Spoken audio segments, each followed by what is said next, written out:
Surya Sayyidi ya Rasulullah. Assalamualaikum warahmatullahi wabarakatuh. Alhamdulillahilladzi asra bi'abdihi layla minal masjidil harami ilal masjidil aqsa. Walhamdulillahilladzi bini'matihi jama'ana في هذا المسجد المبارك إن شاء الله. أشهد أن لا إله إلا الله وأشهد أن محمدا عبده ورسوله. اللهم صل وسلم وبارك على سيدنا محمد. Yang di belakang nggak bisa lihat ya, saya berdiri.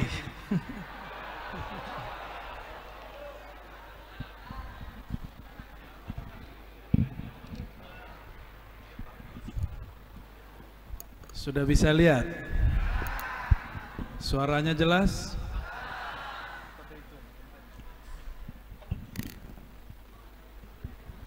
Yang ini dhaif.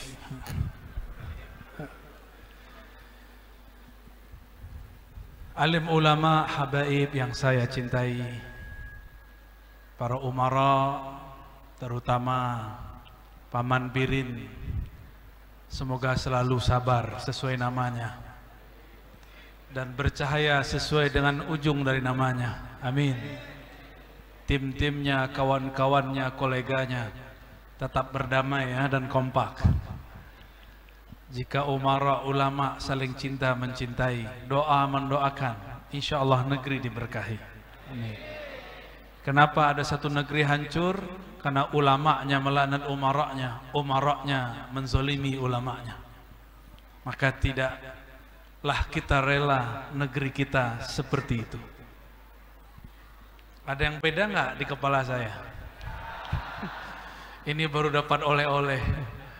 Cincin dikasih yang di samping, yang di atas dikasih saudaranya, saudara riwayat hadis. Jadi saudara dalam musalsal hadis. Beliau dipersaudarakan dengan Tuan Guru Wildan. Di saya tadi minta khusus serban, sebagaimana beliau mendapatkan dari gurunya, gurunya dari gurunya sampai kepada baginda Rasul sallallahu alaihi wasallam. Eman-eman kalau dicopot, besok pagi ganti lagi, insya Allah.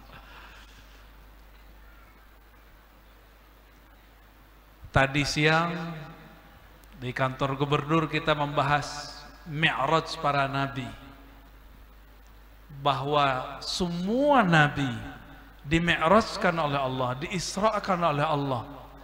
Namun yang sempurna hanya Nabiuna Muhammad sallallahu alaihi wasallam.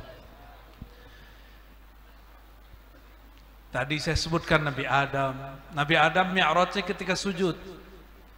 Diusir dari surga, ternyata beliau jadi mi'raj. Nabi Yunus terlempar dalam perut ikan, itulah beliau mi'raj. Dan doanya hampir sama dengan Nabi Adam. Bedanya Nabi Adam memulai dengan Rabbana zalamna, ya Allah kami yang salah. Sedangkan Nabi Yunus memulai dengan la ilaha illa anta. Di ujungnya inni kuntu minaz zalimin, zalim. Ya Allah aku yang salah. Maka mi'rajnya seorang mukmin ketika dia merasa dirinya salah di hadapan Allah. Di saat itulah ruhnya diangkat oleh Allah Subhanahu wa ta'ala. Kenapa sholat kita tidak diangkat? Karena kita belum mengaku salah. Maka saya suka gonta-ganti baca iftitah. Ada wajah tuh, ada satu lagi Allahumma ba'id baini. Ya Allah jauhkan antara aku dan dosaku. Dosaku banyak ya Allah. Seperti engkau menjauhkan antara timur dan barat. Bersihkan aku ya Allah. Itu salah satu yang favorit. Itu bukan urusan Muhammadiyah sama NU, nggak ada urusan. Belum ada NU, belum ada Muhammadiyah, hadis itu sudah ada. Ya. Nabiullah Ibrahim, ini belum kita sebutkan tadi siang. Ini untuk menggenapi malam ini. Nabiullah Ibrahim alaihissalam bergelar Al-Khalil. beliau dimi'rajkan oleh Allah ketika dilempar masuk api. Api pun menjadi dingin karena Allah berfirman, ya nar kuni bardan wa salaman ala Ibrahim. Itulah sejarah pertama yang tertulis di dalam Al-Quran. Api ditugaskan Allah bukan memanaskan, tapi jadi AC. Ya nar kuni bardan. Barulah saya faham kenapa energi listrik ketika diolah bisa menjadi dingin. Itulah AC. Listrik dari api, tapi dengan izin Allah diilhamkan kepada hamba-hambanya menjadi AC yang sejuk dan dingin. Itulah yang terasa pada Sayyidina Ibrahim. Di saat beliau dilempar, malaikat Jibril temannya datang. Hei Ibrahim, maukah engkau aku bantu? Apa jawaban Nabi Ibrahim? Hasbunallah wa ni'mal. Inilah ruhnya terus naik. Cukuplah Allah penolongku, cukuplah Allah wakilku.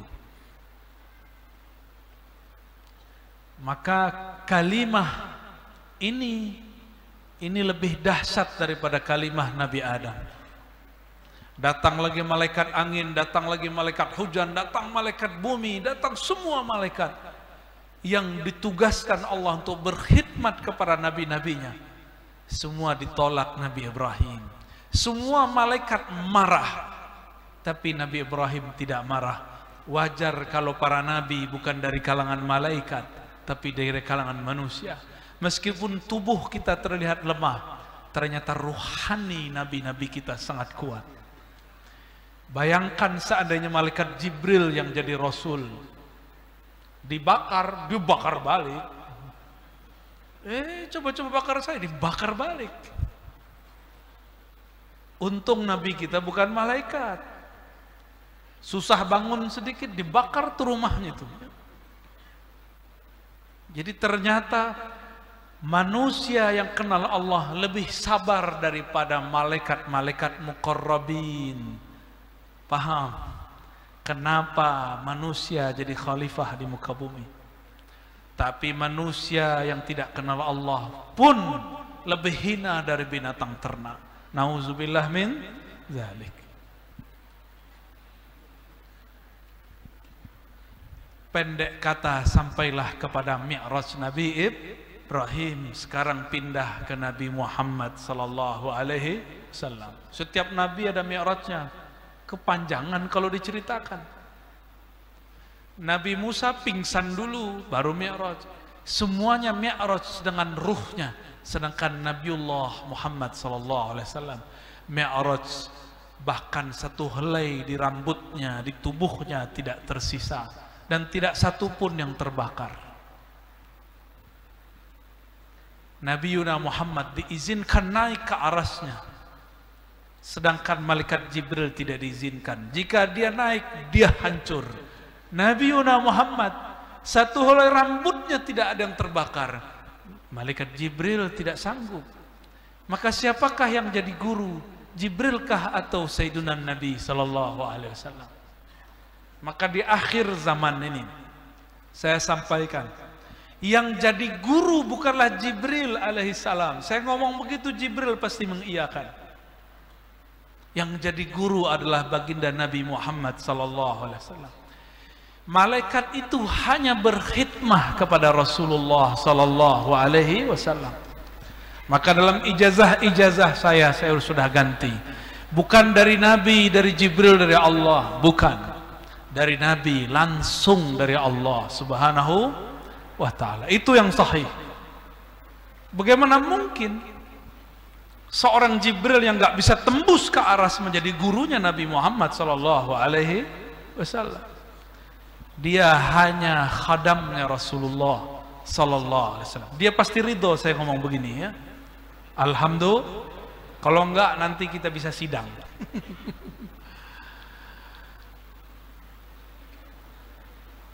Suatu kali kata Abu Dzar, Ummu Hani, Abu Hurairah, Anas bin Malik sepakat. Yang paling tepat periwayatnya adalah Ummu Hani. tengah malam tiba-tiba datang dua malaikat, Jibril dan Mikail, diperintahkan Allah untuk berkhidmah kepada baginda Nabi Muhammad SAW. Beliau terbangun, lalu inilah sejarah kedua kali setelah umur 7 tahun, dibedah dadanya, dikeluarkan jantungnya, dibersihkan, lalu disiramkan air iman, air zam-zam, ma'u iman, ma'ul hikmah, dikembalikan. Karena yang membersihkannya malaikat, karena yang membedahnya malaikat, maka tiada luka. Coba yang membedahnya manusia, pasti terluka. Lalu dipanggillah binatang tercepat di alam semesta, namanya buraq. Buraq ini di mana dia memandang terakhir, sampailah dari sana. Buraq dari kata barq yang berarti kilat, kendaraan tercepat yang ada di alam semesta. Naiklah kemudian Sayyidina Nabi SAW diiringi oleh malaikat Jibril, diiringi oleh malaikat Mikail.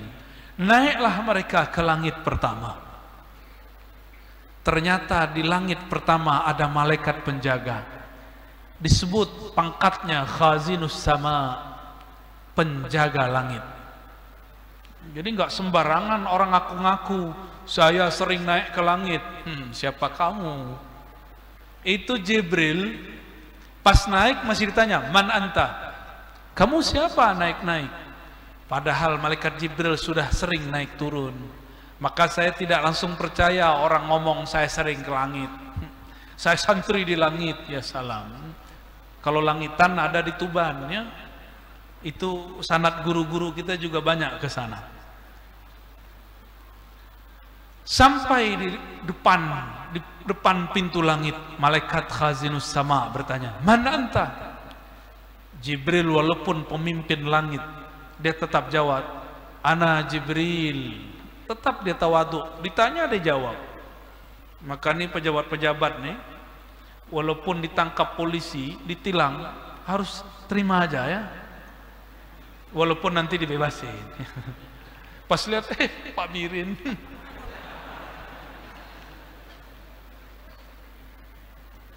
Jangan seperti yang ada di berita-berita itu. Dia bukan siapa-siapa, ngaku anak jenderal, ya salam. Ya. Ternyata jenderal patah sayap, pensiun. Sok-sokan, malah hardik-hardik orang. Itu nggak boleh. Sayyidina Jibril tidak pernah menghardik malaikat yang ada di pintu langit. Tetap mengatakan ana Jibril. Nanya lagi, jadi malaikat itu security langit yang paling saklek. Mending security kita ini baik-baik, kita senyumin sedikit, assalamualaikum, malah salam ya. Nggak perlu nanya dia. Kalau ini enggak, man ma'ak, itu di belakangmu siapa? Begitu SOP langit. Jangan sembarangan bilang langit naik-naik. Itu bukan langit, itu mungkin langitnya syaitan. Yang gampang naik turun itu langitnya syaitan. Langitnya Allah tidak mudah dinaiki. Apa kata Sayyidina Jibril? Itu Muhammad. Bertanya lagi, itu Muhammad yang mana? Muhammad yang diutus atau Muhammad Al-Banjari? Apa kata Sayyidina Jibril? Qad bu'itha ilaih. Dialah yang diutus. Oh, berarti Muhammad Rasulullah. Langsung dia hormat.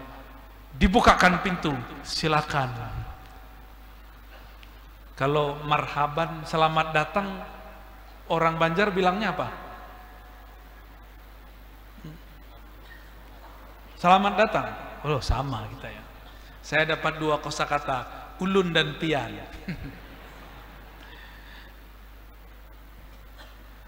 Sampailah di langit pertama.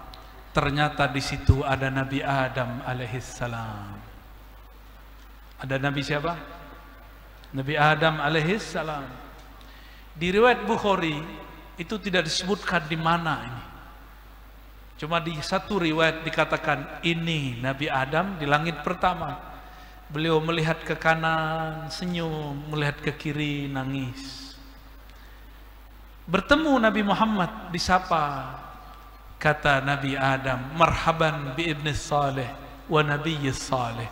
Selamat datang wahai keturunanku yang saleh, wahai nabi yang saleh. Jadi dua sapaannya, satu sebagai keturunan, satu sebagai nabi.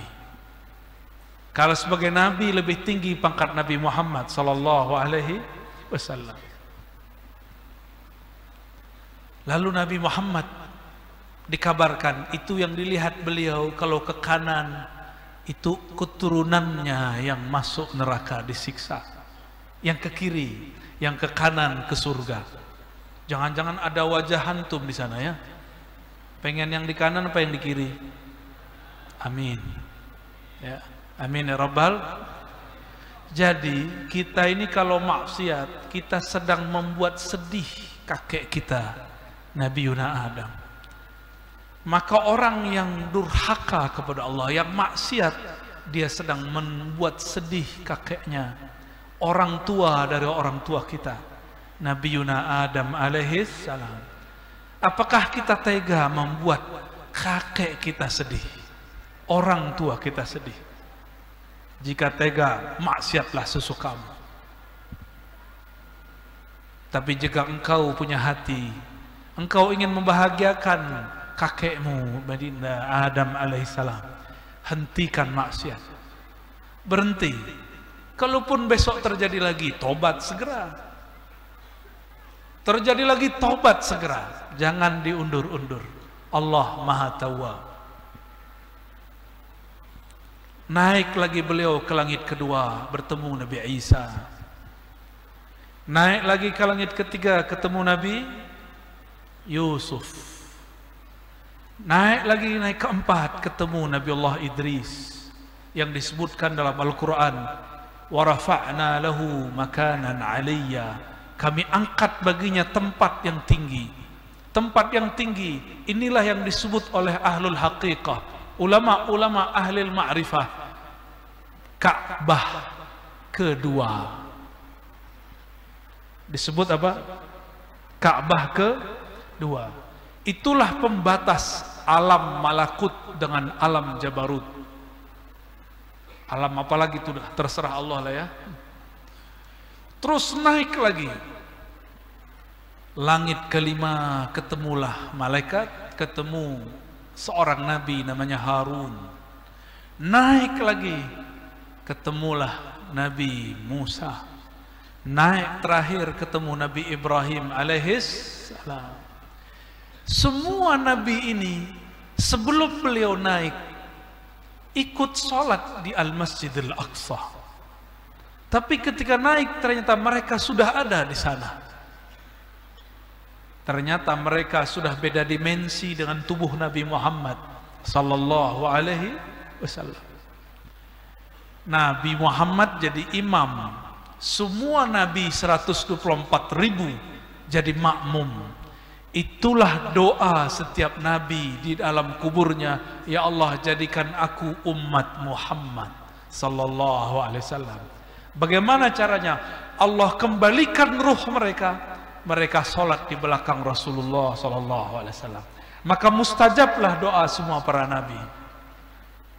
Namun karena arwah para nabi tidak ada reinkarnasi, maka Allah buka bab warasatul anbiya, pewaris para nabi. Jumlah nabi tadi ada berapa? 124.000. Maka di akhir zaman ini jumlah wali-wali besar ada 124.000. Yang sudah wafat salah satunya Abah Guru Sekumpul. Itu salah satu wali besar, wali yang mengenal Allah Subhanahu wa ta'ala. Sampai di langit ketujuh ketemu Nabi Ibrahim. Nabi Ibrahim sedang bersandar di Ka'bah. Ka'bahnya warnanya putih. Setiap hari di sana ada 70.000 malaikat masuk. Kalau mereka masuk tawaf tidak keluar lagi. luasnya sangat luas sekali. Pahala mereka tawaf mereka berikan kepada orang yang tawaf di muka bumi. Zikir-zikir mereka hadiahkan untuk orang yang beriman di muka bumi. Makanya nanti orang-orang yang haji, umrah, sholat, zikir itu kaget-kaget waktu masuk ke akhirat. Saya nggak pernah beramal begini kok dapat ini. Itu amalan malaikat yang diberikan kepada kita. Sampailah Nabi Muhammad SAW dinaikkan ke satu pohon yang disebut Sidratul Muntaha, disebut juga Sidratul Muntahajin. Sidrah Muntaha artinya pohon penghujung. Tidak ada lagi alam ciptaan di atasnya. Sudah habis. Itu pohon punya dedaunan, daunnya seperti belalai, bukan belalai, apa telinganya? Alfil. Apa arti alfil? Elephant. Gajah. Di lembaran di situ tertulislah nama Paman Birin Syah Birin Nur, jadi gubernur tahun sekian sampai tahun sekian, lahir tahun sekian, wafat tahun sekian, ketemu Ar-Razi tahun sekian, duduk di majelis jam sekian, semua sudah disebutkan. Ini disebut takdir Lauh Mahfuz. Takdirnya dimulai dengan kata kun. Kunnya Allah dimulai dengan kudrat iradah. Tapi kalau pakai kudrat iradat, kita ini banyak yang tidak selamat. Mungkin kemarin ketika virus Delta sudah banyak yang mati. Allah geser sedikit itu. Dengan apa digeser? La yughayyirul qada illa du'a. Ketentuan Allah hanya dapat digeser dengan doa. Doa siapa? Nabi sudah wafat, tentulah pewaris para nabi. Tapi mereka berdoa bukan mengatur Allah. Mereka hanya berdoa, ya Allah, jika Engkau menetapkan virus ada di alam semesta, kami tidak menolak. Kami tidak minta virus diangkat. Gak ada wali, mohon maaf, tidak ada wali minta virus diangkat. Untuk masa ini tidak ada wali minta virus diangkat, itu nggak sopan. Allah maunya ada virus, jangan minta diangkat. Terus gimana? Minta saja selamat. Ya, minta saja. Seandainya pun kena, tidak bisa sehat, semoga syahid.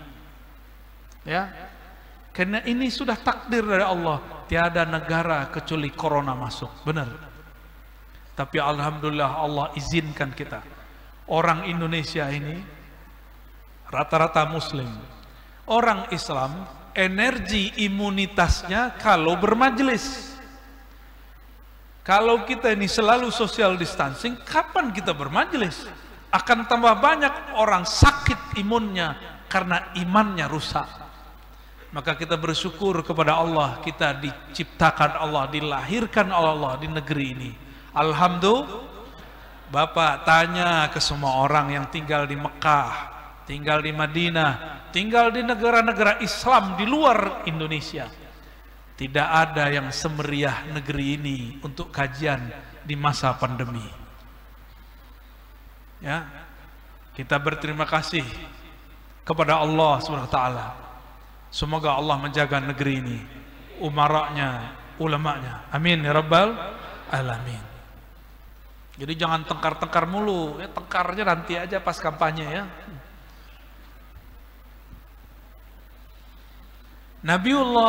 Nabiuna Muhammad sallallahu alaihi wasallam, beliau mendengar suara al-aqlam, suara pena menggores, dan suaranya, tintanya kemudian mengering. Nabi Muhammad SAW menyaksikannya. Terus naik. Itu pohon besarnya bukan main. Sampailah beliau pada kursi Allah, raf-rafnya Allah. Apa kata Sayyidina Jibril? Wahai Muhammad, inilah ujung dari Sidratul Muntaha yang boleh aku temani. Setelah ini engkau langsung dipanggil oleh Allah Subhanahu wa ta'ala. Itulah yang disebut dalam Al-Quran, ya. Fakana qaba qausaini au adna. Naiklah terus Nabi Muhammad sallallahu alaihi wasallam ke arasnya. Ternyata aras itu juga berlapis-lapis. Imam Ibn Arabi menyebutkan 15 lapis. Ada juga guru saya mengatakan 14 lapis. Tapi satu lapis ada 7 tingkat. Satu tingkat lebih luas dari langit dan bumi. Kali aja 14 kali 7 kali 7 langit, 7 bumi. Maka wajarlah disebut aras itu azim, Rabbul Arsyil azim. Besarnya bukan main. Coba perhatikan, Jibril bisa naik? Enggak. Yang boleh naik siapa? Nabi Muhammad sallallahu alaihi wasallam. Ruhnya para nabi boleh naik, tapi tidak sampai ke puncaknya. Puncak daripada aras, disitulah Rasulullah sujud, kharra sajida, menerima titah dari Allah 50 solat. Jadi Nabi Muhammad di sana bukan begini ngeliatin Allah, bukan. Itu kan bayangan anak SD itu, ya. Begini, emang berani melihat Allah? Coba ketemu Paman Birin aja berani nggak natap muka dia, adab-adapan? Nggak berani. Kalau saya berani. Lihat sini Paman Birin. Tuh.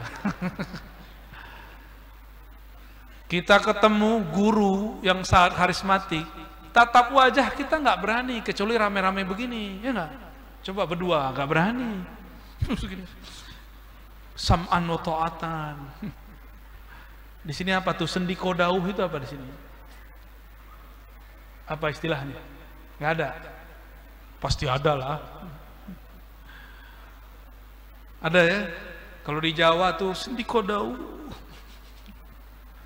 Ya, nggak berani natap, nggak berani. Apalagi memandang Allah. Maka yang disebut musyahadah, memandang Allah, bukanlah natap-natap Allah, nggak ada yang berani. Syuhud musyahadah, memandang itu adalah beliau bersujud. Beliau bersujud. Begitu dalam riwayatnya. Dititahkan kepada Nabi Muhammad sallallahu alaihi wasallam wajib 50 kali. Maka beliau turunlah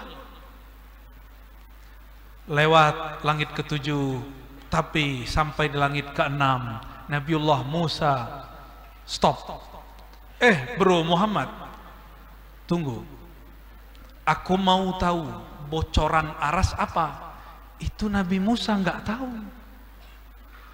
Jadi Nabi itu nggak mengerti tingkatan Nabi di atasnya. Sampai begitu. Nabi Musa pun tidak tahu yang terjadi pada Nabi Muhammad sallallahu alaihi wasallam. Begitu tingginya makom Nabi kita. Nabi Muhammad pura-pura polos itu, ya. Nabi Muhammad kan biasa. Beliau ini pintar memerankan sesuatu. Sampai di langit ke-6 ditanya oleh Nabi Musa, "Hei, bro Muhammad, ada pesan apa dari aras?" Kata Nabi Muhammad sallallahu alaihi wasallam, 50 sholat. Kaget ya. Hah? 50? Cius. Masa? Nabi Muhammad ini pemalu.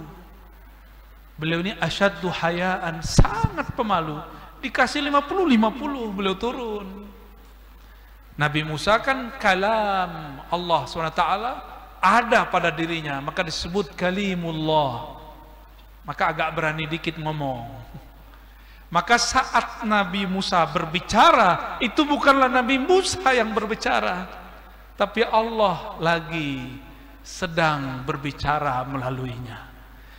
Hei Muhammad, umatku Bani Israel. Allah seakan ngomong hamba-hambaku Bani Israel. Itu tuh nabinya Musa tidak sanggup, padahal mereka lebih kuat daripada umatmu. Benar ya? Lebih kuat dari kita. Generasi micin, generasi smartphone, generasi rebahan. Ya. Tapi ada kekuatan yang gak dipunyai Bani Israel. Kekuatan ngaji lama-lama. Itu hanya ada di umat Nabi Muhammad SAW. Kalau umat terdahulu, Nabi Musa ngaji dikit, udah, kita udah paham. Nabi Nuh punya umat, beliau ngomong, apa kata mereka? Nuh, udah, tutup. Bahkan buang muka, bahkan kabur. Nabi Nuh datang, mereka kabur. Nuh datang, kabur. Kurang ajar kan umat Nabi Nuh? Gimana nggak stres jadi nabi di masa itu? Kebayang nih Pak Kiai, para tuan guru, kita datang jamaah bubar, tersinggung nggak? Ini kan ustadz-ustadz ini orang-orang tersinggungan ini ya. Masa saya datang dia keluar? Ente siapa? Emang wali? Itu Nabi Nuh aja tahan banting, biasa aja, biasa aja. Ini kekuatan umat Nabi Muhammad sallallahu alaihi wasallam. Antum cari ke umat sebelumnya, tidak ada yang sanggup duduk lama seperti yang hadir malam ini. Alhamdulillahirabbil. Kita cuma ini modal kita, ngaji. Nggak ada lagi, mau modal apa lagi? Sholat nggak khusyuk, sedekah nggak ikhlas, puasa ngeluh, apalagi haji umroh ria, posting lagi mendengarkan azan di Masjidil Haram. Tuh sum'ah tuh. Makanya Allah marah, nggak dibolehin sekarang haji umroh ya. Kita nggak tahu tahun ini ada haji apa enggak. Seharusnya kita berangkat, nggak jadi berangkat lagi deh ya. Ya sudahlah. Yang penting Allah ridho. Ya. Kata Nabi Musa, umatku banyak yang kuat-kuat, tapi tidak satu pun sanggup. Udah minta rukhsah, minta dikurangi. Karena yang ngomong itu Allah lewat Nabi Musa, maka Nabi Muhammad naik. Kalau Nabi Musa bin Imran yang ngomong, untuk apa Nabi Muhammad naik?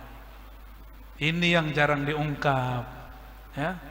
Oh, Allah lagi nitipin kalam lewat Nabi Musa. Ya udah naik. Sampai 5 kali naik. Maka beliau kemudian masih dibilang oleh Nabi Musa, udahlah kalau bisa nggak ada sama sekali. Berarti Nabi Musa ini sayang sama kita, bener gak? Bener ya? Antum kesal sama Nabi Muhammad, nggak mau naik. Yang terakhir kali, kan kalau perlu nggak ada sholat ya. Kesal sama Nabi Muhammad. Justru Nabi Muhammad sayang sama kita. Sayang gimana? Kalau umatku tidak ada komunikasi dengan Allah 5 waktu saja, maka yang terjadi umatku berhati yang mati. Maka beliau mengatakan, aku malu untuk naik. Ini cara Nabi Muhammad untuk tetap menghargai Nabi Musa. Turunlah sampai di muka bumi. Esok hari diejek. Nah, pendek cerita, saya nggak ceritakan beliau setelah turun. Coba perhatikan, ini kan kajian ma'rifat dalam Isra dan Mi'raj. Kata ulama kita dalam kitab-kitab ilmu ma'rifat, salatul mu'min, as-salatu mi'rajul mu'min. Salat itu mi'rajnya orang yang percaya kepada Allah. Udah mi'raj belum? Belum ya? Akalnya mi'raj. Bener? Akalnya melayang ya? Melayang kemana? Melayang ke rumah, melayang ke perut ya. Belum mi'raj. Maksudnya apa nih salat itu mi'rajnya orang yang beriman? Saya ganti. Salat, as-salatu mi'rajul arifin. Itu yang benar. Salat itu mi'rajnya ahli-ahli ma'rifat. Kalau mukmin belum tentu, mungkin mukminnya belum jelas tuh, ngaku-ngaku beriman aja. Coba perhatikan, Nabi Muhammad dadanya dibersihkan nggak sebelum naik? Bener, baru bisa naik. Maka kalau ingin ruhnya naik, berwuduklah dengan niat membersihkan zahir dan batin. Coba itu caranya, Pak.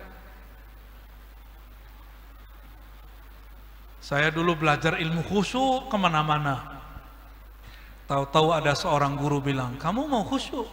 Gampang, benerin taharahmu. Benerin taharah bukan berarti berwuduk berkali-kali, lama-lama, bukan. Mantapkan jiwamu dalam berwuduk. Bahwa engkau merasa diri hina di hadapan Allah, lalu dibersihkan. Iktikadkan air itu air Zam-Zam. Air yang ditempelkan itu ma'ul kausar, bersih insya Allah. Maka ketika takbir, dia takbir seperti dia sedang diangkat oleh buruk. Takbir itu nggak sembarangan, Pak. Kenapa takbir diulang-ulang? Karena takbir itu nanti jadi senjata di akhir zaman. Dalam hadis yang sahih dikatakan umat Islam, tentara Al-Imam Al-Mahdi di akhir zaman, nggak lama lagi ini, jika berperang menaklukkan Rum, cukup dengan takbir, semuanya luluh lantak. Kok bisa? Teringat kisah Nabi Muhammad dihadang, dihunuskan pedang, beliau cuma baca Allah 3 kali, itu yang pegang pedang jatuh. Tapi Allahu Akbar kita sudah banyak yang sia-sia. Karena kita Allahu Akbar dengan nafsu, Allahu Akbar dengan akal, bukan Allahu Akbar dengan kolbu dan ruh. Jika Allahu Akbarnya dengan kolbu meledak, itu dapat menggetarkan kolbu. Jika dengan ruh, maka akan menyampaikan kehadiran Allah Subhanahu wa ta'ala. Itulah yang dikatakan oleh salah satu guru saya, takbir diangkat, sholat sempurna. Apa maksudnya? Takbir Allahu Akbar, Allah Maha Besar. Bukanlah Allah besar karena kita yang membesarkan, tapi itu pengakuan, ya Allah, Engkau benar-benar besar, kami tiadalah ada. Takbir naik, sholat sempurna. Tapi siapa yang begitu? Kan nggak ada. Karena tidak ada yang begitu, maka di akhir sholat wajib bersolawat. Kita sampaikan Allahumma salli ala Sayyidina Muhammad. Harapannya sholat yang dibawa oleh baginda Nabi Muhammad itu disyafaati, supaya dianggap sempurna di sisi Allah Subhanahu wa ta'ala. Inilah yang saya jelaskan di banyak tempat, lebih wajib sholawat atau sholat. Tanpa sholawat, sholat nggak diangkat. Mana yang lebih wajib? Bukan berarti nggak usah sholat, itu salah paham ente. Ya, enak aja. Sebelum ada sholat, Allah sudah sholawat, benar nggak? Innallaha malaikatahu yusholluna 'alan nabi. Sebelum ada haji umrah, sebelum ada zakat, sebelum ada baca Quran, Allah sudah salawat. Berarti lebih wajib mana? Lebih wajib salawat. Maka lafaz salat dan salawat itu hampir sama. Khams salawat, 5 salawat, sama. Baru ngeh ya. Kita menyebutkan sallu ala nabi, sama, sallu kama ra'aitumuni usolli. Sallulah, solatlah engkau. Dalam bahasa Arab sama, solat itu artinya solawat. Artinya juga aja solawat. Oh, ternyata itulah yang disebut solat. Sallu kama ra'aitumuni usolli. Kalau engkau solat, maka solatlah seperti memandang aku yang sudah naik ke arasy Allah. Jadi kalau mau solat, hubungkan hati dengan kolbu Rasulullah SAW. Iktikadkan ada Nabi di hadapan, baru takbir. Ya, itu makrifat salat. Hanya boleh segitu keluarnya malam ini. Nggak boleh lebih. Udah 9:30 ya. Ini mohon izin, dari kemarin belum sempat mencium kasur. Dari kemarin ya. Tapi semakin jauh dari kasur, Allah turunkan ma'rifat berlembur-lembur. Masya Allah, sampai-sampai badan gak tahan ya. Semoga semua yang hadir qalbunya dibersihkan Allah. Semoga semua yang hadir solatnya diangkat berkat solawat. Semoga guru-guru kita, ulama-ulama kita, pemimpin kita saling mendoakan, saling menyayangi, saling kerja bahu membahu membangun negeri. Allahumma salli wa sallim barik ala sayyidina Muhammad walhamdulillah rabbil alamin. Demikian dari kami. Assalamualaikum warahmatullahi wabarakatuh.